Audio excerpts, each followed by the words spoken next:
Hi hello ಎಲ್ಲರಿಗೂ ನಮಸ್ತೆ, welcome back to my channel. So ಇವತ್ತು ನಾನು ಡೈಲಿ ವ್ಲಾಗ್ ಮಾಡ್ತಾ ಇದ್ದೀನಿ. ಇವತ್ತಿನ ದಿನ ಬಂದು ಶನಿವಾರದ ವ್ಲಾಗ್ನ ಶೇರ್ ಮಾಡ್ತಾ ಇದ್ದೀನಿ. ಈಗ ಟೈಮ್ ಬಂದು ಆಲ್ಮೋಸ್ಟ್ 10 o'clock ಆಗಿದೆ. ಸೊ 10 ನಾನು ವ್ಲಾಗ್ನ ಶುರು ಮಾಡ್ತಾ ಇದ್ದೀನಿ. 10 ಮುಂಚೆನೇ ನಾನು ಎಲ್ಲ ಕಸ ಎಲ್ಲ ಗುಡಿಸಿ ಹೊರಿಸಿ, ಸೊ ಇವತ್ತು ಶನಿವಾರ ವಾರ ಮಾಡಬೇಕಾಗಿದೆ ಅಲ್ವಾ. ಆಲ್ಮೋಸ್ಟ್ ಎಲ್ಲ ಪೂಜೆನೂ ಸಹ ಆಗಿದೆ. ಪೂಜೆ ಎಲ್ಲ ಹಸ್ಬೆಂಡೇ ಮಾಡಿದ್ದಾರೆ. ಇವಾಗ ನಾನು ತಿಂಡಿಗೆ ಅಂತ ಹೇಳಿಬಿಟ್ಟು ರೆಡಿ ಮಾಡ್ತಾ ಇದ್ದೀನಿ. ಇವಾಗ ತಿಂಡಿಗೆ ಅಂತ ಹೇಳಿಬಿಟ್ಟು ದೋಸೆ ಮಾಡ್ತಾ ಇದ್ದೀನಿ. ಸೊ ನಾನು ಬಂದು ಹಿಂದಿನ ದಿನವೇ ಇಡ್ಲಿ ಮಾಡಿದ್ದೆ. ಸ್ವಲ್ಪ ಹಿಟ್ಟು ಉಳಿದಿತ್ತಲ್ವ, ಇನ್ನು ಅದಕ್ಕೆ ನಾನು ಸ್ವಲ್ಪ ಕ್ಯಾರೆಟ್ ಎಲ್ಲ ಇತ್ತು, ಹಾಗಾಗಿ ಕ್ಯಾರೆಟ್ನೆಲ್ಲ ತುರಿದ್ಬಿಟ್ಟು ಮತ್ತು ಈರುಳ್ಳಿ ಕೊತ್ತಂಬರಿ ಇದನ್ನೆಲ್ಲ ನಾನು ಸಣ್ಣದಾಗಿ ಹಚ್ಕೊಂಡಿದ್ದೀನಿ. ಸೊ ಇದನ್ನು ಹಾಕಿಬಿಟ್ಟು ಮಕ್ಕಳಿಗೆ ಮಾಡಿಕೊಟ್ರೆ ತುಂಬಾ ಇಷ್ಟಪಡ್ತಾರೆ. ಯಾವಾಗಲೂ ನಾರ್ಮಲಾಗಿ ದೋಸೆ ಹಾಕಿ ಮಕ್ಳಿಗೂ ಸಹ ತಿಂದು ಬೇಜಾರಾಗಿರುತ್ತೆ. ಹಾಗಾಗಿ ನಾನು ಇದೊಂಥರ ಡಿಫ್ರೆಂಟಾಗಿರುತ್ತೆ ಟೇಸ್ಟ್ ಅಂತ ಹೇಳಿಬಿಟ್ಟು ಈ ರೀತಿ ಮಾಡಿಕೊಟ್ಟೆ. ಇದಕ್ಕೆ ಒಂದು ಮೊಟ್ಟೆ ಹೊಡೆದಾಕಿದ್ರೂ ಚೆನ್ನಾಗಿರುತ್ತೆ ಅಂತ ಹೇಳಿಬಿಟ್ಟು ನಾನು ಹಾಕೋಣ ಅಂದ್ಕೊಂಡೆ. ಬಟ್ ಮಧ್ಯಾಹ್ನ ಮತ್ತೆ ಮೊಟ್ಟೆ ಬೇಯಿಸ್ಬೇಕಾಗತ್ತಲ್ವ, ಹಾಗಾಗಿ ಸೊ ಹಾಗೆ ಮಾಡಿಕೊಡ್ತಾಯಿದ್ದೀನಿ ಮೊಟ್ಟೆ ಹಾಕ್ದೇನೆ. ಸೊ ಇಲ್ಲಿ ನೋಡ್ತಾ ಇರ್ಬೋದು, ನಾನು ಕ್ಯಾರೆಟ್ನ ತುರಿದಿದ್ದೀನಿ ಮತ್ತು ಕೊತ್ತಂಬರಿ ಸಣ್ಣದಾಗಿ ಕಟ್ ಮಾಡಿ ಉದುರಿಸಿದ್ದೀನಿ ಮತ್ತು ಈರುಳ್ಳಿನೂ ಸಹ ಸ್ಮಾಲ್ ಸೈಜಲ್ಲಿ ಕಟ್ ಮಾಡಿ ಉದುರಿಸಿದ್ದೀನಿ. ಇದಕ್ಕೆ ಸ್ವಲ್ಪ ತುಪ್ಪ ಬೇಕು ಅಂತ ಅಂದರೆ ನೀವು ತುಪ್ಪನ ಹಾಕೋಬೋದು. ನಾನು ಸುತ್ತಲೂ ಎಣ್ಣೆ ಹಾಕಿಬಿಟ್ಟು ಸ್ವಲ್ಪ ಬೇಯಿಸ್ಕೊಂಡು ಉಲ್ಟಾ ಮಾಡ್ತಾಯಿದ್ದೀನಿ. ತುಂಬಾ ಚೆನ್ನಾಗಿರುತ್ತೆ. ಇದಕ್ಕೆ ನೀವು ಬೇಕು ಅಂತ ಅಂದರೆ ಮೊಟ್ಟೆನೂ ಸಹ ಹೊಡೆದು ಹಾಕ್ಬೋದು, ತುಂಬಾ ಚೆನ್ನಾಗಿರುತ್ತೆ. ಬಟ್ ನನ್ನ ಮಕ್ಕಳಿಗೆ ಇವಾಗಲೂ ಮಾಡಿ ಮತ್ತು ಮಧ್ಯಾಹ್ನನೂ ಕೊಟ್ಟರೆ ಮಕ್ಕಳಿಗೆ ಜೀರ್ಣ ಆಗೋದಿಲ್ಲ ಅಂತ ಹೇಳಿಬಿಟ್ಟು ಸೊ ನಾರ್ಮಲಾಗಿ ದೋಸೆ ಹಾಕ್ತಾಯಿದ್ದೀನಿ. ನಿಮ್ಮ ಮನೆಯಲ್ಲಿ ಯಾರು ಮಕ್ಕಳು ಕ್ಯಾರೆಟ್ ತಿನ್ನೋದಿಲ್ಲ, ಈ ಥರ ಸಮಸ್ಯೆ ಇದ್ದರೆ ಈ ಥರ ನೀವು ದೋಸೆಗೆ ತುರಿದ್ಬಿಟ್ಟು ಈ ರೀತಿ ದೋಸೆ ಮಾಡಿಕೊಡಿ, ಮಕ್ಕಳು ತುಂಬಾ ಇಷ್ಟಪಟ್ಟು ತಿಂತಾರೆ. ಸೊ ನನ್ನ ಮಕ್ಕಳು ದೋಸೆಗೆ ಅಂತಲ್ಲ, ಕ್ಯಾರೆಟ್ ಹಾಗೆ ಕೊಟ್ಟರು ಸಹ ತಿಂತಾರೆ. ವೆಜಿಟೇಬಲ್ ಅಂತ ಅಂದರೆ ಫ್ರೂಟ್ಸ್ ಅಂದರೆ ಮಕ್ಕಳಿಗೆ ತುಂಬಾ ಇಷ್ಟ. ಯಾವುದು ಬೇಡ ಅನ್ನೋಂಗಿಲ್ಲ ನನ್ನ ಮನೆಯಲ್ಲಿ. ಯಾಕೆಂದರೆ ನಾವು ಪಾಪು ಇದ್ದಾಗಲಿಂದನೂ ಮಕ್ಕಳಿಗೆ ರೂಢಿ ಮಾಡಿಬಿಟ್ಟಿದ್ದೀವಿ. ಸೀಬೆ ಹಣ್ಣಿಂದ ಹಿಡಿದು ಅಣಸ್ಲೆನಿಂದ ಹಿಡಿದು ಪ್ರತಿಯೊಂದು ಹಣ್ಣು ಬೇಡ ಅನ್ನೋದಿಲ್ಲ, ಪ್ರತಿಯೊಂದನ್ನು ತಿಂತಾರೆ. ಸೊ ಕೆಲವೊಬ್ಬರು ಪಪ್ಪಾಯ ಅಂದರೆ ಆಗೋದಿಲ್ಲ, ಅಣಸ್ಲೇನು ಅಂದರೆ ಆಗೋದಿಲ್ಲ. ತುಂಬ ಸರಿ ನಾನು ನೋಡಿದ್ದೀನಿ, ನಮ್ಮ ಕಡೆನೇ ಇದ್ದಾರೆ ಇದೆಲ್ಲ ತಿಂದಿಲ್ದೇ ಇರೋರು. ಬಟ್ ನನ್ನ ಮಕ್ಕಳಿಗೆ ಪ್ರತಿಯೊಂದೂ ನಾನು ಸಣ್ಣ ವಯಸ್ಸಿಂದನೇ ಮಗುವಿಂದನೇ ಎಲ್ಲ ರೂಢಿ ಮಾಡಿಬಿಟ್ಟಿದ್ದೀನಿ. ನಿಮ್ಮನೆ ಮಕ್ಳುಗಳು ಈ ಥರ ತಿನ್ನಲ್ಲ ಮಾಡಲ್ಲ ಅಂತಂದರೆ ಆದಷ್ಟು ಮಕ್ಕಳಿಂದನೇ ನಾವು ಏನು ರೂಢಿ ಮಾಡ್ತೀವಿ, ಮಕ್ಕಳು ಅದರ ಮೇಲೆ ಡಿಪೆಂಡ್ ಆಗಿರ್ತಾರೆ. ಮಕ್ಕಳು ತಿನ್ನಲ್ಲ ಅಂತ ಹೇಳಿಬಿಟ್ಟು ನೀವು ಹಾಗೆ ಬಿಟ್ಟರೆ ಮಕ್ಕಳು ಹಾಗೆ ಆಗ್ತಾರೆ.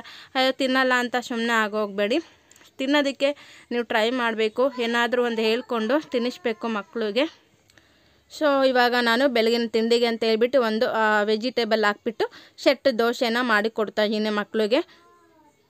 ತುಂಬಾ ಚೆನ್ನಾಗಿರುತ್ತೆ. ಮಕ್ಕಳಿಗೆ ಯಾವಾಗಲೂ ಪ್ಲೈನ್ ಮಾಡಿಕೊಡೋದಕ್ಕಿಂತ ಈ ಥರ ಡಿಫ್ರೆಂಟಾಗಿ ನೀವು ಮಕ್ಕಳಿಗೆ ಮಾಡಿಕೊಡಿ, ತುಂಬಾ ಇಷ್ಟಪಟ್ಟು ತಿಂತಾರೆ. ನೀವು ಇದಕ್ಕೆ ಬೇಕು ಅಂತ ಅಂದರೆ ಮೂಲಂಗಿನೂ ಸಹ ತುರಿದು ಈ ರೀತಿ ಹಾಕಿ ಇನ್ನೂ ಡಿಫ್ರೆಂಟ್ ಟೇಸ್ಟಿಯಾಗಿರುತ್ತೆ.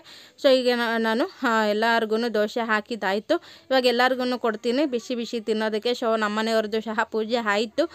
ಇನ್ನೇನು ಪೂಜೆ ಮಾಡ್ತಿದ್ದಾರೆ ಅನ್ನೋ ಟೈಮಿಗೆ ನಾನು ಎಲ್ಲ ರೆಡಿ ಮಾಡಿ ಇಟ್ಕೊಂಡಿದ್ದೀನಿ. ಅವ್ರು ಇನ್ನೇನು ಕೂತ್ಕೊಳ್ತಾರೆ, ಪೂಜೆ ಆಗಿ ಸ್ವಲ್ಪ ಕೂತ್ಕೊಳ್ತಾರೆ ಅನ್ನೋ ಟೈಮ್ಗೆ ಸೊ ತಿಂಡಿನೂ ಸಹ ರೆಡಿ ಆಯಿತು. ಸೊ ಇವಾಗ ಎಲ್ಲರೂ ಕೂತಿದ್ದಾರೆ ತಿನ್ನೋದಕ್ಕೆ.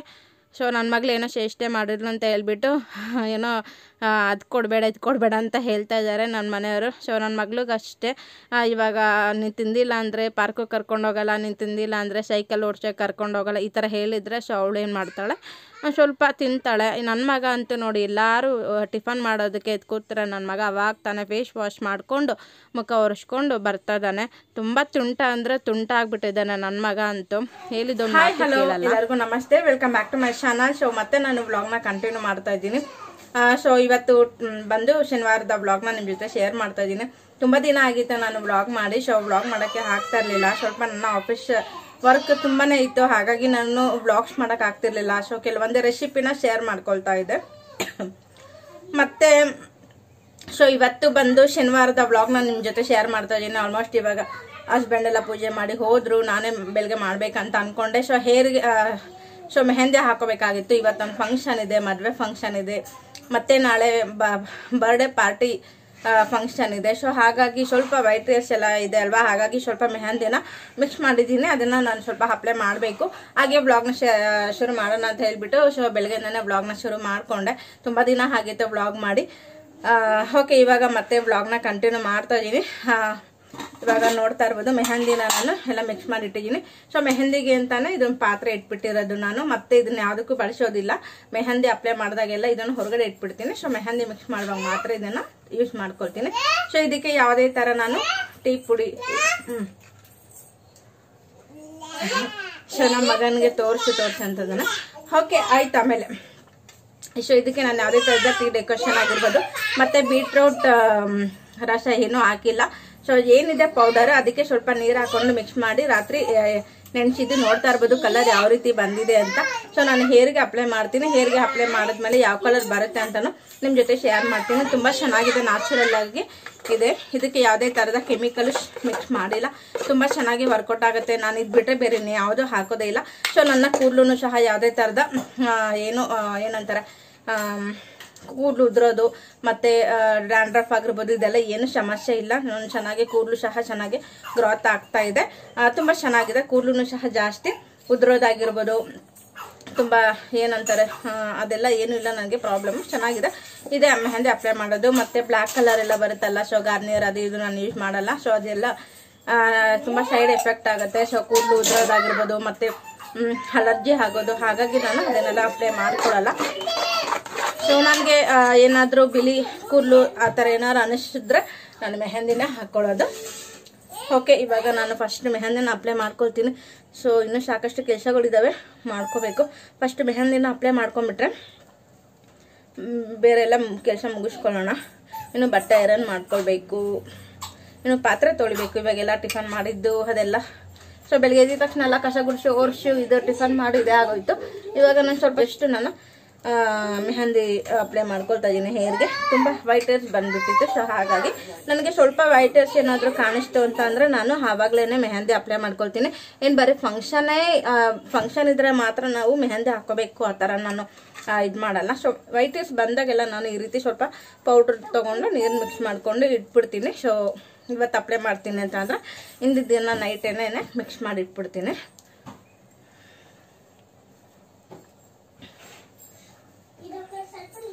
ಸೊ ಇವತ್ತೆಲ್ಲ ಫುಲ್ ಡೀಪಾಗಿ ಇದು ಮಾಡೋಕ್ಕಾಗಲ್ಲ, ಸ್ವಲ್ಪ ಲೈಟಾಗಿ ಹಾಗೆ ಅಪ್ಲೈ ಮಾಡ್ಕೊತೀನಿ. ಸೊ ಇದು ಏಪ್ರಿಲ್ ಮಂತ್ ಅಲ್ವಾ, ನನಗೆ ತುಂಬ ಕಾಲ್ಸ್ ಇರುತ್ತೆ. ಸೊ ಹಾಗಾಗಿ ನಾನು ವ್ಲಾಗ್ಸ್ ಏನು ಮಾಡೋಕ್ಕೆ ಆಗ್ತಾ ಇರಲಿಲ್ಲ.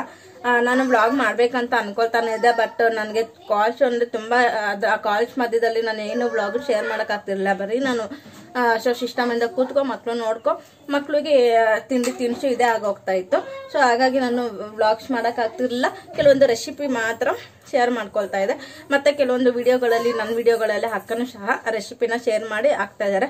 ಅಕ್ಕ ಮಾಡೋ ನಾನು ನಿಮ್ಗೆ ಹೇಳಿದ್ದೆ ಅಲ್ವಾ, ಅಕ್ಕ ಮಾಡೋ ರೆಸಿಪಿ ಮಾತ್ರ ತುಂಬಾ ಚೆನ್ನಾಗಿರುತ್ತೆ.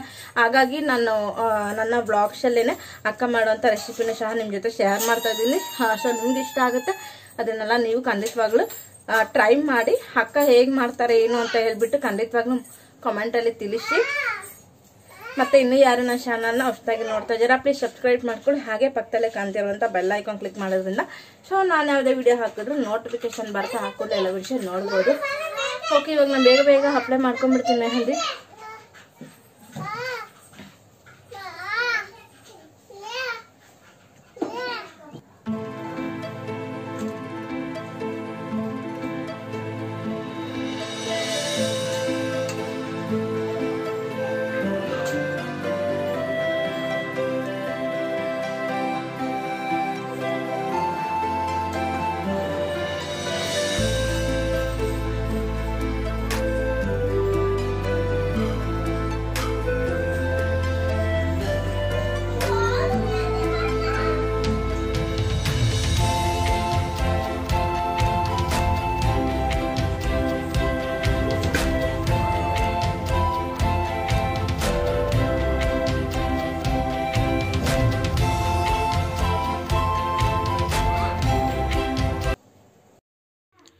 ಓಕೆ, ಇವಾಗ ನಾನು ಸ್ವಲ್ಪ ಪಾತ್ರೆ ಎಲ್ಲ ಇದೆ. ಇವಾಗ ಟಿಫನ್ ಮಾಡಿದ್ದಾಗಿರ್ಬೋದು, ದೋಸೆ ಹಾಕಿರೋ ತವಾ ಆಗಿರ್ಬೋದು, ಪ್ರತಿಯೊಂದು ಸ್ವಲ್ಪ ಪಾತ್ರೆ ಇದೆ. ಅದನ್ನೆಲ್ಲ ವಾಶ್ ಮಾಡಬೇಕು. ಇವಾಗ ಫಸ್ಟಿಗೆ ನಾನು ಮೆಹಂದಿನ ತಲೆಗೆ ಅಪ್ಲೈ ಮಾಡ್ಕೊಂಡು ನಂತರ ಬಾಕಿ ಕೆಲಸ ಎಲ್ಲ ಮಾಡ್ಕೊಳ್ಳೋಣ ಅಂತ ಹೇಳಿ ಪ್ಲ್ಯಾನ್ ಮಾಡಿಕೊಂಡು ಮೆಹಂದಿ ಹಚ್ಕೊಂಡೆ. ಮೆಹಂದಿ ಹಚ್ಕೊಂಡು ನಾನು ಕೆಲಸ ಮಾಡಿದ್ರೆ ಒಂಥರ ಮೆಹಂದಿನೂ ಸಹ ಡ್ರೈ ಆದಂಗೆ ಆಗುತ್ತೆ ಅಂತ ಹೇಳಿಬಿಟ್ಟು ಸೊ ಇವಾಗ ನಾನು ತಲೆಗೆ ಮೆಹಂದಿ ಹಾಕ್ಕೊಂಡ್ರೆ ಮಿನಿಮಮ್ ಆದರೂ 1 ಅವರ್ ಆದರೂ ಬಿಡ್ತೀನಿ. ಜಾಸ್ತಿ ನಮಗೆ ವೈಟ್ ಹೇರ್ಸ್ ಇದೆ ಅಂತ ಅಂದರೆ ಮಿನಿಮಮ್ ಆದರೂ 1 ಅವರ್ ಬಿಡಬೇಕಾಗುತ್ತೆ. ವೈಟ್ ಹೇರ್ಸ್ ಏನಿಲ್ಲ, ನಾವು ಸುಮ್ಮನೆ ಹಾಗೆ ಶೋಗೆ ಹಾಕ್ಕೊಳ್ತೀವಿ ಅಂತ ಅನ್ನೋದಾದರೆ, ಸುಮ್ಮನೆ ಒಂದು ತಲೆ ತಂಪಾಗಲಿ ಅನ್ನೋಕ್ಕೋಸ್ಕರ ಹಾಕ್ಕೊಳ್ತೀನಿ ಅಂತ ಅಂದರೆ ನೀವು ಮಿನಿಮಮ್ ಆದರೂ ಒಂದು ಅರ್ಧ ಗಂಟೆ ಬಿಡಬೇಕಾಗತ್ತೆ. ವೈಟ್ ಹೇರ್ಸ್ ಇರೋರು 1 ಅವರ್ ಬಿಡಬೇಕಾಗತ್ತೆ. ಯಾಕೆಂತ ಅಂದರೆ ವೈಟ್ ಹೇರ್ಸ್ಗೆಲ್ಲ ಸ್ವಲ್ಪ ಕಲರೆಲ್ಲ ಇದಾಗಬೇಕಲ್ವ, ಸ್ವಲ್ಪ ಡ್ರೈ ಆಗಬೇಕು. ಕಂಪ್ಲೀಟ್ಲಿ ನೀವು ಡ್ರೈ ಆಗಬೇಕು ಅನ್ನೋದೇನಿಲ್ಲ, ಮಿನಿಮಮ್ ಆದರೂ 1 ಅವರ್ ಬಿಡಲೇಬೇಕಾಗುತ್ತೆ. ಸೊ ನಾನು ಯಾವಾಗಲೂ ಅಷ್ಟೇ ಮಿನಿಮಮ್ 1 ಅವರ್ ಬಿಟ್ಟೇ ಬಿಡ್ತೀನಿ. ಖಂಡಿತವಾಗ್ಲೂ ತುಂಬ ಚೆನ್ನಾಗಿ ಕಲರ್ ಬರುತ್ತೆ. ನೀವು ಜಾಸ್ತಿ ಗರ್ನಿಯರ್ ಅಂತೆ ಇಂಡಿಕಾ ಅಂತೆ ಅದನ್ನೆಲ್ಲ ಜಾಸ್ತಿ ಯೂಸ್ ಮಾಡೋಕ್ಕೆ ಹೋಗಬೇಡಿ, ಅದು ತುಂಬಾ ಸೈಡ್ ಎಫೆಕ್ಟ್ ಅಂತಲೇ ಹೇಳ್ಬೋದು. ಸೊ ನಾನು ಬಾಣ್ತನದಲ್ಲಿದ್ದಾಗ ಮೆಹಂದಿ ಅಪ್ಲೈ ಮಾಡಬಾರ್ದು ಅಂತ ಹೇಳ್ಬಿಟ್ಟು ಕೆಲವೊಂದು ಟೈಮಲ್ಲಿ ನಾನು ದೇವಸ್ಥಾನಕ್ಕೆಲ್ಲ ಹೋಗಬೇಕಾಗಿತ್ತು ಆವಾಗ. ಹಾಗಾಗಿ ಏರ್ಸ್ ತುಂಬ ನೋಡೋಕ್ಕಾಗ್ತಿರ್ಲಿಲ್ಲ, ವೈಟ್ ಏರ್ಸ್ ಎಲ್ಲ ಕಾಣಿಸ್ತಿತ್ತು. ಆ ಸಮಯದಲ್ಲಿ ನಾನು ಅದನ್ನೆಲ್ಲ ಅಪ್ಲೈ ಮಾಡಿ ನನ್ನ ಕೂದಲು ತುಂಬಾ ಉದುರೋಕ್ಕೆ ಸ್ಟಾರ್ಟ್ ಆಯಿತು. ಮತ್ತೇನೋ ಒಂಥರ ಕೆರೆತ ಬರೋದು ತಲೆಯಲ್ಲಿ, ಏನೋ ಒಂಥರ ಅಲರ್ಜಿ ಥರ ನನಗೆ ಫೀಲ್ ಆಗ್ತಾಯಿತ್ತು. ಹಾಗಾಗಿ ನನಗೆ ಅವಾಗಿಂದನೇ ಅನಿಸ್ಬಿಡ್ತು ಅದನ್ನೆಲ್ಲ ಅಪ್ಲೈ ಮಾಡೋದಷ್ಟು ತುಂಬ ಡೇಂಜರು ಅಂತ ಹೇಳಿಬಿಟ್ಟು. ಕೂದಲಲ್ಲಿ ನನಗೆ ವೈಟ್ ಹೇರ್ಸ್ ಎಷ್ಟೇ ಇದ್ರೂ ತಲೆನೋವಿರಲ್ಲ. ಈ ಥರ ಅಪ್ಲೈ ಮಾಡಿಬಿಟ್ಟು ನಮಗೆ ಈ ರೀತಿ ಕೂದಲು ಉದುರೋದಾಗಿರ್ಬೋದು, ನೆವೆ ಆಗೋದು ಇದೆಲ್ಲ ಕಾಣಿಸ್ಕೊಂತ ಅಂದ್ರೆ ಸಹವಾಸನೆ ಬೇಡ ಅನ್ನಿಸ್ಬಿಡುತ್ತೆ. ಅದನ್ನೆಲ್ಲ ಅಪ್ಲೈ ಮಾಡೋಷ್ಟು ನಮಗಿನ್ನೂ ಪ್ರಾಬ್ಲಮ್ಗಳಾಗುತ್ತೆ. ಹಾಗಾಗಿ ನಾವು ಇರೋದು ನ್ಯಾಚುರಲ್ ಆಗಿರುವಂಥ ಒಂದು ಮೆಹಂದಿ ಅಪ್ಲೈ ಮಾಡಿಕೊಂಡ್ರೆ ಸಾಕು, ನಮ್ಮ ಕೂದಲು ಇನ್ನೂ ಸುಂದರವಾಗಿ ಒಂಥರ ಬ್ಯೂಟಿಫುಲ್ ಆಗಿ ಕಾಣುತ್ತೆ ಅಂತಲೇ ಹೇಳ್ಬೋದು. ಹಾಗಾಗಿ ನಾನು ಮೆಹಂದಿ ಒಂದು ಬಿಟ್ಟರೆ ಬೇರೆ ಇನ್ನೇನು ಅಪ್ಲೈ ಮಾಡಲ್ಲ. ಎಷ್ಟೇ ನಮ್ಮ ಫ್ಯಾಮಿಲಿ ಹತ್ರದವ್ರದ್ದಾಗಿರ್ಬೋದು ದೂರದವ್ರದ್ದಾಗಿರ್ಬೋದು ಎಲ್ಲಿಗೆ ನಾವು ಹೊರಗಡೆ ಫಂಕ್ಷನ್ಗೆ ಹೋಗ್ತೀನಿ ಅಂದ್ರೂ ನಾನು ಮೆಹಂದಿನೇ ಹಾಕೋದು. ಸೊ ನಾನು ಮೆಹಂದಿ ಹಾಕೋದು ನೋಡಿದ್ರೆ ಕೆಲವೊಬ್ಬರಿಗೆ ಕಲರ್ ಮಾಡಿಸಿದ್ದಾರೆ ಅನ್ನೋ ಥರನೇ ಫೀಲ್ ಆಗುತ್ತೆ. ಬಟ್ ನಾನು ಕಲರ್ ಮಾಡಿಸಲ್ಲ, ಆ ರೀತಿ ನಾನು ಮೇಂಟೈನ್ ಮಾಡ್ಕೊಂಡು ಬಂದಿರ್ತೀನಿ. ಸೊ ಇವಾಗ ನನಗೊಂದು ಸ್ವಲ್ಪ ವೈಟ್ ಹೇರ್ಸ್ ಇದೆ ಅಂತ ಅಂದರೆ ಮತ್ತೆ ಅಪ್ಲೈ ಮಾಡ್ತೀನಿ. 1 ಮಂತಲ್ಲಿ 2 ಟೈಮ್ಸ್ ನಾನು ಅಪ್ಲೈ ಮಾಡ್ತೀನಿ. ಈ ರೀತಿ ನಾವು ಅಪ್ಲೈ ಬರೋದ್ರಿಂದ ಅದೇನಾಗುತ್ತೆ, ಕಲರ್ ಮೇಲೆ ಕಲರ್ ಅದು ಅಪ್ಲೈ ಆಗ್ತಾ ಇರೋದ್ರಿಂದ ಏನಾಗುತ್ತೆ, ಒಂಥರ ಬ್ಲ್ಯಾಕ್ ಕಲರ್ ಥರ ಕಾಣುತ್ತೆ. ಸೊ ನಾನು ನಿಮಗೆ ಬರೀ ಹಾಗೆ ಹೇಳ್ತೀನಲ್ಲ, ನನ್ನ ಎಕ್ಸ್ಪೀರಿಯೆನ್ಸ್ ನಿಮ್ಮ ಜೊತೆ ಶೇರ್ ಮಾಡ್ತಾ ಇರೋದು. ನೀವು ಖಂಡಿತವಾಗ್ಲೂ ಟ್ರೈ ಮಾಡಿ, ತುಂಬ ಚೆನ್ನಾಗಿರುತ್ತೆ. ಬಟ್ ನಾನು ಇವಾಗಿಂದ ಏನು ಮಾಡ್ತಾಯಿದ್ದೀನಿ, ಟೀ ಡೆಕೋಷನ್ನು ಮತ್ತು ಅದಕ್ಕೆ ಮೊಸರಾಗಿರ್ಬೋದು ಮತ್ತು ಬೀಟ್ರೋಟ್ ಇದನ್ನೆಲ್ಲ ಏನೂ ಅಪ್ಲೈ ಮಾಡ್ತಾಯಿಲ್ಲ. ಸೊ ಪೌಡ್ರಿಗೆ ನಾನು ನೀರು ಮಿಕ್ಸ್ ಮಾಡಿಕೊಂಡು ಅಪ್ಲೈ ಮಾಡ್ತಾಯಿದ್ದೀನಿ. ಅದೆಲ್ಲ ಸುಮ್ಮನೆ ಹಿಂಸೆ. ಸೊ ಗ್ಯಾಸ್ ವೇಸ್ಟು ಮತ್ತು ಟೀ ಪುಡಿ ವೇಸ್ಟು, ಬೀಟ್ರೋಟ್ ವೇಸ್ಟು, ನಾವು ಮಾಡೋಂಥ ಎನರ್ಜಿನೂ ವೇಸ್ಟ್ ಆಗುತ್ತೆ. ಅದ್ರ ಬದಲಿಗೆ ನಾವೊಂದು ಕಲರ್ಫುಲ್ ಆಗಿರುವಂಥ ನ್ಯಾಚುರಲ್ ಆಗಿರುವಂಥ ಮೆಹಂದಿನೇ ಬರುತ್ತೆ, ಅದನ್ನು ತೊಗೊಂಡು ನೀರು ಹಾಕ್ಕೊಂಡು ಅಪ್ಲೈ ಮಾಡಿದ್ರೆ ಸಾಕು, ನಿಮ್ಮ ಕಲರ್ ತುಂಬ ಚೆನ್ನಾಗಿ ಬಂದಿರುತ್ತೆ, ಹೇರ್ ಕಲರು. ಇವಾಗ ಆಯಿತು, ಪಾತ್ರೆ ಎಲ್ಲ ಸಿಂಕಲ್ಲಿರುವಂಥ ಪಾತ್ರೆ ಎಲ್ಲ ತೊಳೆದಿದ್ದಾಯಿತು. ಇವಾಗೆಲ್ಲ ಹಾಗೆ ಸಿಂಕೆಲ್ಲ ನೀಟಾಗಿ ಕ್ಲೀನ್ ಮಾಡ್ಕೊಳ್ತೀನಿ. ಹಾಗೆ ಮೇಲ್ಗಡೆ ಇರುವಂಥ ಟೇಲ್ಸು ಅಷ್ಟೇ ಅವಾಗಲೇ ನಾನು ಕ್ಲಿಯರ್ ಮಾಡ್ಕೊಳ್ತೀನಿ. ಡೇ ಟು ಡೇ ನಾನು ಇದೇ ರೀತಿ ಫಾಲೋ ಮಾಡ್ತೀನಿ. ಸೊ ನನಗೆ ಪೆಂಡಿಂಗ್ ಉಳಿಸ್ಕೊಳ್ಳೋದಕ್ಕೆ ಇಷ್ಟಪಡಲ್ಲ. ನನಗೆ ಆವಾಗಲೇ ನೀಟಾಗಬೇಕು. ನಾವು ಆವಾಗಲೇ ಈ ರೀತಿಯೆಲ್ಲ ನಾವು ಮೇಂಟೈನ್ ಮಾಡ್ಕೊಂಬರೋದ್ರಿಂದ ನಮಗೆ ಒಂಥರ ತುಂಬ ಏನೋ ಒಂಥರ ಖುಷಿ ಆಗುತ್ತೆ. ಯಾರಾದರೂ ಬಂದರೆ ಸೊ ಎಷ್ಟು ಚೆನ್ನಾಗಿದೆ ನೋಡಿ ನಿಮ್ಮ ಕಿಚನ್ ಅಂತ ಅನ್ಬೇಕು. ನನಗೆ ಅದೊಂಥರ ಫೀಲ್ ಆಗುತ್ತೆ. ಆ ಟೇಲ್ಸಲ್ಲಿ ಏನಿದೆ, ನಮ್ಮ ಶಿಂಕ್ ಆಗಿರ್ಬೋದು, ನಮ್ಮದು ಟೇಲ್ಸ್ ಆಗಿರ್ಬೋದು, ನಮ್ಮದು ಮುಖನೇ ಕಾಣುತ್ತೆ ಅನ್ನೋ ಥರ ಫೀಲ್ ಆಗುತ್ತೆ. ಹಾಗೆ ನಾನು ಎಲ್ಲ ಪ್ರತಿಯೊಂದು ಆವಾಗಲೇ ನೀಟಾಗಿ ಒರೆಸ್ಕೊಂಡ್ಬಿಡ್ತೀನಿ. ಈಗೆಲ್ಲ ನೀಟಾಗಿ ಕ್ಲೀನ್ ಮಾಡಾಯಿತು, ಕಿಚನ್ ಗ್ಯಾಸ್ ಎಲ್ಲ ಒರೆಸಿ ಸಿಂಕೆಲ್ಲ ನೀಟಾಗಿ ಕ್ಲೀನ್ ಮಾಡಿದ್ದಾಯಿತು. ಹಾಗೆ ಮಕ್ಕಳು ಸಹ ಹೊರಗಡೆ ಕೂತ್ಕೊಂಡು ಆಟ ಆಡ್ತಾ ಇದ್ದಾರೆ. ನಾನೊಂದು ಸ್ವಲ್ಪ ಇವತ್ತೊಂದು ವೀಡಿಯೋ ಅಪ್ಲೋಡ್ ಮಾಡಬೇಕಾಗಿತ್ತು. ಹಾಗಾಗಿ ಅದೊಂದು ಸ್ವಲ್ಪ ಆ ಟೈಟಲ್ ಏನು ಕೊಡಲಿ ಆ್ಯಂಡ್ ಥಂಬ್ನೇಲ್ ಕ್ರಿಯೇಟ್ ಆಗಿರಲಿಲ್ಲ, ಹಾಗಾಗಿ ಅದನ್ನು ಕ್ರಿಯೇಟ್ ಮಾಡ್ತಾಯಿದ್ದೀನಿ.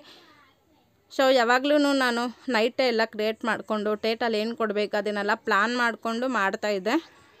ಬಟ್ ನನಗೆ ಎಡಿಟ್ ಮಾಡೋದಕ್ಕೆ ಟೈಮ್ ಸಿಗ್ತಾನೇ ಇಲ್ಲ. ಸೊ ತುಂಬಾ ಟೈಮ್ ಬೇಕಾಗ್ತಾಯಿದೆ. ಹಾಗಾಗಿ ಸ್ವಲ್ಪ ಫ್ರೀ ಆದ್ನಲ್ಲ, ಹಾಗಾಗಿ ಅದು ಸಹ ನಾನು ಥಂಬ್ನೇಲ್ ಕ್ರಿಯೇಟ್ ಮಾಡಿ ಟೈಟಲ್ ಎಲ್ಲ ಏನು ಕೊಡಬೇಕಂತ ಹೇಳ್ಕೊಟ್ಟು ವಿಡಿಯೋನೂ ಸಹ ಅಪ್ಲೋಡ್ ಆಯಿತು. ಸೊ ಇವಾಗ ಮಕ್ಳಿಗೂ ಸಹ ನಾನು ತಲೆಗೆ ಸ್ನಾನ ಮಾಡಿಸ್ದೆ. ಇವತ್ತೊಂದು ಮದುವೆ ಇದಲ್ವ, ಮದುವೆಗೆ ಹೋಗಬೇಕು, ಮತ್ತು ನಾಳೆ ಒಂದು ಫಂಕ್ಷನ್ ಇದೆ. ಹಾಗಾಗಿ ಇವತ್ತು ಶನಿವಾರ ಅಲ್ವಾ, ನಾನು ಯಾವಾಗಲೂ ಅಷ್ಟೇ ಮಕ್ಕಳಿಗೆ ಶುಕ್ರವಾರ ಇಲ್ಲ ಶನಿವಾರ 2 ದಿನ ಒಂದು ದಿನದಲ್ಲಿ ತಲೆಗಂತೂ ಸ್ನಾನ ಮಾಡಿಸ್ತೀನಿ. ಜಾಸ್ತಿ ಮಕ್ಕಳಿಗೆ ಸ್ನಾನ ಮಾಡಿಸ್ಬಾರ್ದು, ಜಾಸ್ತಿ ಮಾಡಿಸಿದಷ್ಟು ಮಕ್ಕಳಿಗೆ ತುಂಬಾ ಶೀತ ಆಗೋಗುತ್ತೆ.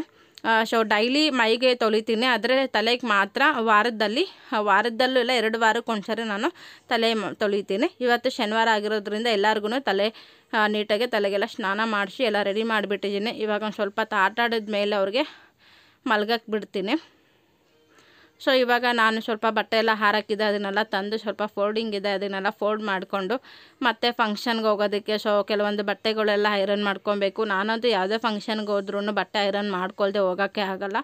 ನೋಡ್ತೀನಿ ಐರನ್ ಮಾಡೋಕ್ಕಾದರೆ ಐರನ್ ಮಾಡ್ತೀನಿ, ನನಗೂ ಟೈಮ್ ಇನ್ನೂ ಸಿಗ್ತಾಯಿಲ್ಲ. ಮಧ್ಯದಲ್ಲಿ ನನಗೆ ಕಾಲ್ಸ್ ಬರುತ್ತೆ, ಯಾವ ಕೆಲಸ ಮಾಡಲಿ ಯಾವ ಕೆಲಸ ಬಿಡಲಿ ಅನ್ನೋ ಥರ ಆಗೋಗ್ಬಿಡುತ್ತೆ. ವರ್ಕ್ ಫ್ರಮ್ ಹೋಮ್ ಅಂತ ಅಂದರೆ ಬರೀ ಮನೇಲೇ ಕೂತ್ಕೊಂಡು ವರ್ಕ್ ಮಾಡ್ತೀರ ಅಷ್ಟೇ ಆರಾಮಲ್ವಾ ಅಂತಾರೆ. ಬಟ್ ಆದ್ರೂ ಕಷ್ಟ. ಹೊರಗೋಗಿ ಕೆಲಸ ಮಾಡ್ಕೊಂಬರ್ಬೋದು, ಬಟ್ ಮನೇಲಿ ಎಲ್ಲ ಮಾಡಬೇಕು, ಮಕ್ಕಳು ನೋಡಿಕೊಂಡು ಮಾಡ್ತೀನಿ ಅಂದರೆ ಇದ್ದಿದ್ದು ಕಷ್ಟನೇ. ಸೊ ನನಗೆ ಇವಾಗ ಆಲ್ಮೋಸ್ಟ್ ಎಲ್ಲ ಫಿನಿಶ್ ಆಯಿತು, ಸಂಜೆನೇ ಆಗೋಯಿತು. ವ್ಲಾಗ್ ಆಗಿ ಕಂಟೆಂಟ್ ಮಾಡಿಕೊಂಡು ಅಂತೂ ಇಂತೂ ಸಂಜೆ ಆಯಿತು. ಸೊ ಮಕ್ಕಳಿಗೆಲ್ಲ ಹಾಲು ಕಾಯಿಸ್ಕೊಟ್ಟು ಕುಡಿದು ಇವಾಗ ಹಸ್ಬೆಂಡ್ ಬಂದರು, ಅಕ್ಕ ಮನೆಗೆ ಹೋಗ್ತಾ ಇದ್ದೀವಿ. ಸೊ ಮದುವೆಗೆ ಹೋಗೋದು ಕ್ಯಾನ್ಸಲ್ ಆಯಿತು. ಯಾಕೆ ಅಂತ ಅಂದರೆ ಟ್ರಾಫಿಕ್ ಜಾಮ್ ಇದೆ ಅಂತ. ಇನ್ನು ಟ್ರಾಫಿಕ್ ಜಾಮಲ್ಲಿ ನಾವಿನ್ನು ಮಕ್ಕಳನ್ನೆಲ್ಲ ಕರ್ಕೊಂಡು ಹೋಗೋದು ಅಷ್ಟು ಸುಲಭನೇ ಅಲ್ಲ. ಮಕ್ಕಳೆಲ್ಲ ಮಲ್ಕೊಂಡ್ಬಿಟ್ಟಿರ್ತಾರೆ, ಇನ್ನು ಮಕ್ಕಳು ಮಲ್ಕೊಂಡಿರೋ ನಾವು ಎತ್ಕೊಂಡು ಅದೆಲ್ಲ ಆಗದಿಲ್ದಿರೋ ಕೆಲಸನೇ ಅಲ್ಲ. ಮದುವೆಗೆ ಬೇಡ ಬೇಗರಟ್ಟಕ್ಕೆ ಹೋಗೋಣ ಅಂತ ಹೇಳಿ ಪ್ಲ್ಯಾನ್ ಮಾಡ್ಕೊಂಡು ಇವಾಗ ಅಕ್ಕ ಹೇಳಿದರು, ಇನ್ನೇನು ಮದುವೆಗೆ ಹೋಗಲ್ವಲ್ಲ ಇನ್ನೇನು ನೈಟೇ ಬಂದುಬಿಡಿ ಅಂತ ಹೇಳಿದರು. ಹಾಗಾಗಿ ಸೊ ನಾವು ಆವಾಗಲೇ ರೆಡಿ ಆಗಿಬಿಟ್ಟು ಅಕ್ಕ ಮನೆಗೆ ಹೊರಡ್ತಾ ಇದ್ದೀವಿ. ಸೊ ನನ್ನ ಮಗ ಅಂತೂ ಫುಲ್ ಹಿಂದೆ ನಿಂತ್ಕೊಂಡು ನೋಡ್ತಾ ಇದ್ದಾನೆ. ಏನೋ ಒಂಥರ ಮಕ್ಕಳಿಗೆ ಇಲ್ಲಿ ಹೊರಗಡೆ ಕರ್ಕೊಂಡು ಹೋಗ್ತೀವಿ ಅಂತ ಅಂದರೆ ಏನೋ ಒಂಥರ ಖುಷಿ, ಫುಲ್ ಖುಷಿಯಾಗ್ಬಿಟ್ಟಿರ್ತಾರೆ. ಓಕೆ, ಮತ್ತು ನಾಳೆ ಶಿಂಟುದು ಬರ್ಡೇ ಇದೆ. ಬರ್ಡೇ ವ್ಲಾಗ್ ಹೇಗೆ ಹೋಗುತ್ತೋ ಪ್ರತಿಯೊಂದು ವ್ಲಾಗು ಶೇರ್ ಮಾಡ್ತಾ ಹೋಗ್ತೀನಿ. ನಿಮ್ಮೆಲ್ಲರ ಸಪೋರ್ಟ್ ನನಗೆ ಹೀಗೆ ಇರಲಿ. ಆ್ಯಂಡ್ ಇನ್ನೂ ಯಾರು ನನ್ನ ಚಾನಲ್ನ ಹೊಸದಾಗೆ ನೋಡ್ತಾ ಇದ್ದೀರಾ ಪ್ಲೀಸ್ ಸಬ್ಸ್ಕ್ರೈಬ್ ಮಾಡ್ಕೊಳ್ಳಿ. ಆ್ಯಂಡ್ ಇವಾಗ ಅಷ್ಟೇ ಅಕ್ಕ ಮನೆಗೆ ಬಂದ್ವಿ, ಫುಲ್ ಖುಷಿ ಆಗಿಬಿಟ್ಟಿದ್ದಾರೆ. ನೋಡ್ತಾ ಇರ್ಬೋದು ಶಿಂಟು ಅಮ್ಮು ಫುಲ್ ಹ್ಯಾಪಿ ಆಗಿಬಿಟ್ಟಿದ್ದಾರೆ. ಅಮ್ಮು ಲಿಕ್ಕಿ ಅಂದ್ಕೊಂಡು. ಯಪ್ಪ ನನ್ನ ಮಗನಂತೂ ಎಲ್ಲಿ ಬಂದರೂ ನಾನು ಹಿಡಿಯೋ ತಪ್ಪಲ್ಲ. ಸೊ ನೋಡಿ ಸೈಕಲ್ ನೋಡಿಬಿಟ್ಟ, ಇನ್ನು ಸೈಕಲ್ನಂತೂ ಎಲ್ಲರೂ ಎತ್ತಿಡಬೇಕು ಅವನ್ನ ಯಾಮಾರಿಸ್ಬಿಟ್ಟು, ಇಲ್ಲ ಅಂದರೆ ನನಗೊಂದು ನಿಮಿಷ ಕೂರಕ್ಕೆ ಬಿಡಲ್ಲ, ನಿಲ್ಲೋಕ್ಕೆ ಬಿಡಲ್ಲ. ನಾನು ಕಬಡ್ಡಿ ಆಡಬೇಕಾಗತ್ತೆ ನನ್ನ ಮಗನ ಹತ್ರ. ಆ್ಯಂಡ್ ಅಕ್ಕ ಸೊ ನಮಗೆ ಅಂತ ಹೇಳಿಬಿಟ್ಟು ಇವತ್ತು ಪೂರಿಗೆ ರೆಡಿ ಮಾಡ್ತಾಯಿದ್ದಾರೆ. ಪೂರಿ ಆ್ಯಂಡ್ ಸಾಗು ರಸಮ್ ವೈಟ್ ರೈಸ್ ರೆಡಿ ಮಾಡ್ತಾಯಿದ್ದಾರೆ. ಏನು ಬೇಡ ಬಿಡಕ್ಕ, ಏನಾದ್ರು ಸಿಂಪಲಾಗಿ ಏನಾದರೂ ಮಾಡ್ಕೊಳ್ಳೋಣ ಅಂದರೂ ಕೇಳ್ತಾ ಇಲ್ಲ. ಪೂರಿ ಅಂದರೆ ನನಗೆ ಆ್ಯಂಡ್ ನನ್ನ ಹಸ್ಬೆಂಡ್ಗೆ ತುಂಬಾ ಇಷ್ಟ, ಹಾಗಾಗಿ ಪೂರಿ ಮಾಡ್ತಾಯಿದ್ದಾರೆ. ಟೊಮೆಟೊನೂ ಸಹ ಆಲ್ರೆಡಿ ಬೇಯಿಸಿದ್ದಾರೆ. ಅಕ್ಕನೂ ಸಹ ವರ್ಕ್ ಮಾಡ್ಕೊಂಡ್ರೆ ಆಫೀಸಿಂದ ಬಂದು ಹಾಫ್ ಆನ್ ಅವರ್ ಆಯಿತು. ಅವರು ಪಾಪ ಬಂದು ಫ್ರೆಶ್ ಅಪ್ ಆಗಿ ಇವಾಗ ಅಡುಗೆಗೆ ತಯಾರಿ ಮಾಡ್ಕೊಳ್ತಾ ಇದ್ದಾರೆ. ನೋಡ್ತಾ ಇರ್ಬೋದು ನನ್ನ ಮಗನ ಆಟಗಳು ಯಾವ ಥರ ಇದೆ ಅಂತ. ಬಟ್ ನಾನು ಎಲ್ಲೋದ್ರೂ ನನ್ನ ಮಗನ ಹಿಡಿಯೋದಂತೂ ತಪ್ಪಲ್ಲ. ಅಕ್ಕಂಗೆ ಹೇಳ್ತಾ ಇದ್ದೀನಿ, ಅದೇನಿದೆ ನಾನು ಮಾಡ್ಕೊಳ್ತೀನಿ ಬಾರೆ ಅಂತ. ನೀನೇ ನಿನ್ನ ಮಗನ ನೋಡ್ಕೊ, ನಾನು ಮಾಡ್ಕೊಳ್ತೀನಿ ಅಂತ ಇದ್ದಾಳೆ. ಕೆಲಸ ಮಾಡ್ಕೊಬೋದು, ಮಕ್ಕಳು ನೋಡ್ಕೊಳ್ಳೋದೇ ನಮ್ಮ ದೊಡ್ಡ ಕೆಲಸ ಆಗಿಬಿಟ್ಟಿರುತ್ತೆ. ಅಂತೂ ಇಂತೂ ಡಿನ್ನರ್ ಟೈಮ್ ಬಂತು. ಸೊ ಈಗ ಎಲ್ಲರೂ ಒಟ್ಟಿಗೆ ಕೂತ್ಕೊಂಡು ಡಿನ್ನರ್ ಮಾಡ್ತಾಯಿದ್ದೀವಿ. ಪೂರಿ ಆ್ಯಂಡ್ ಸಾಗು ಅನ್ನ ರಸಮ್ ತುಂಬಾ ಚೆನ್ನಾಗಿತ್ತು. ಸೊ ಇವತ್ತಿನ ವ್ಲಾಗ್ ಹೀಗಾಗಿತ್ತು. ಆ್ಯಂಡ್ ನೆಕ್ಸ್ಟ್ ವಿಡಿಯೋದಲ್ಲಿ ಶಿಂಟು ಬರ್ಡೇ ವ್ಲಾಗ್ನ ನಿಮ್ಮ ಜೊತೆ ಶೇರ್ ಮಾಡ್ತೀನಿ ಸ್ನೇಹಿತರೆ. ಈ ವಿಡಿಯೋ ನಿಮಗೆ ಇಷ್ಟ ಆಗಿದ್ದರೆ ಲೈಕ್ ಮಾಡಿ, ಹಾಗೆ ನಿಮ್ಮ ಅನಿಸಿಕೆ ಅಭಿಪ್ರಾಯನ ಕಾಮೆಂಟ್ ಮೂಲಕ ತಿಳಿಸ್ಬೋದು. ನೆಕ್ಸ್ಟ್ ವಿಡಿಯೋದಲ್ಲಿ ಸಿಗ್ತೀನಿ. ಅಲ್ಲಿವರೆಗೂ ಬಾಯ್ ಬಾಯ್.